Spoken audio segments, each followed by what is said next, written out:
ایک دفعہ کا ذکر ہے کہ ہوا نگر نامی ایک خوبصورت گاؤں میں مینا نام کی ایک ذہین اور نڈر بچی رہتی تھی۔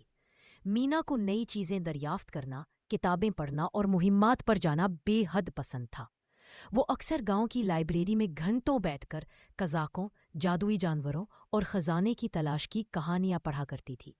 ایک دن جب وہ پرانی کتابوں کی ترتیب لگا رہی تھی تو لائبریرین پنوک چاچا نے اسے ایک عجیب سی کتاب تھمائی اور مسکرا کر کہا، یہ تمہارے لیے ہے۔ جب مینا نے کتاب کھولی تو اس میں الفاظ نہیں بلکہ ایک نقشہ تھا۔ وہ نقشہ سنہری روشنائی سے بنا ہوا تھا اور ہلکی سی روشنی بھی دے رہا تھا۔ نقشے کے بیچوں بیچ ایک جنگل تھا جس پر لکھا تھا سرسبز سرگوشیوں والا جنگل۔ گاؤں کے لوگ اس جنگل سے ڈرتے تھے کیونکہ مشہور تھا کہ رات کو درخت آپس میں سرگوشیاں کرتے ہیں اور وہاں عجیب مخلوق رہتی ہے۔ نقشے کے نیچے ایک پہیلی لکھی تھی، جہاں سائے رقص کرتے ہیں اور راز سوئے ہوتے ہیں، جنگل کے دل میں ایک انمول تحفہ چھپا ہوتا ہے، مگر اسے صرف وہی پا سکتا ہے جو بہادر اور نیک دل ہو۔ مینا کی آنکھوں میں چمک آ گئی۔ خزانہ جنگل میں، مجھے اسے ضرور تلاش کرنا ہے۔ اگلی صبح مینا نے اپنا چھوٹا سا بیگ تیار کیا۔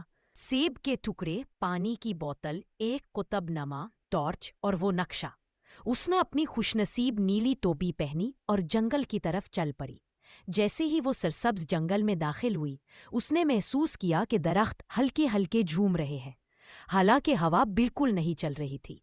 پتے ہلکی آواز میں سرگوشیاں تر رہے تھے۔ کوئی ہے؟ مینا نے ہنستے ہوئے کہا۔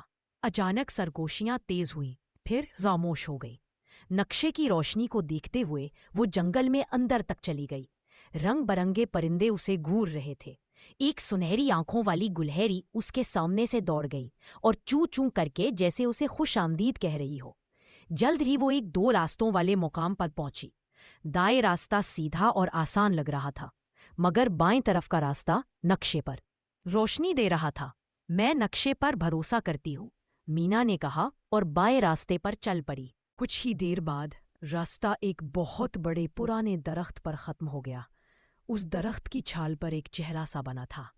جیسے ہی مینا نزدیک پہنچی، درخت نے آنکھیں کھولیں اور گہری آواز میں بولا، کون ہے جو میرے مقام میں داخل ہوا ہے؟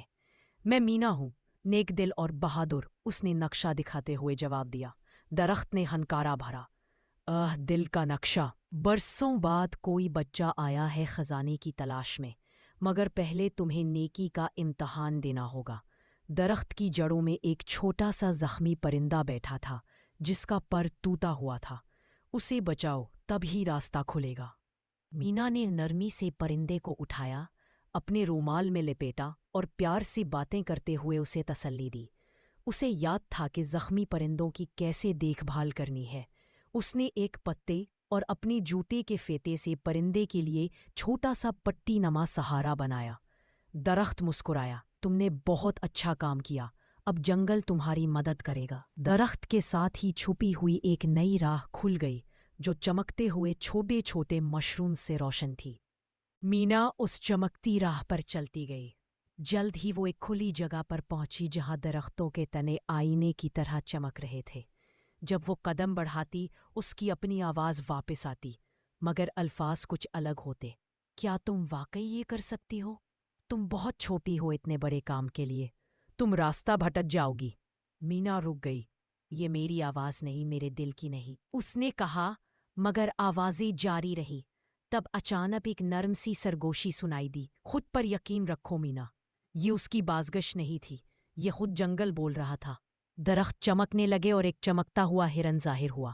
تم نے اپنے خوف کا سامنا کیا ہے، ہرن نے کہا، اب تم جنگل کے دل تک جا سکتی ہو۔ آخر کار مینا ایک جگہ پہنچی جہاں بہت ہی پرانے اور اونچے درختوں کا گھیرا تھا۔ بیچ میں ایک چھوٹا سا پتھریلا چبوترا تھا۔ جیسے ہی وہ نزدیک گئی، وہ چبوترا کھلا اور اس میں سے ایک چمکتا ہوا بیج باہر آیا۔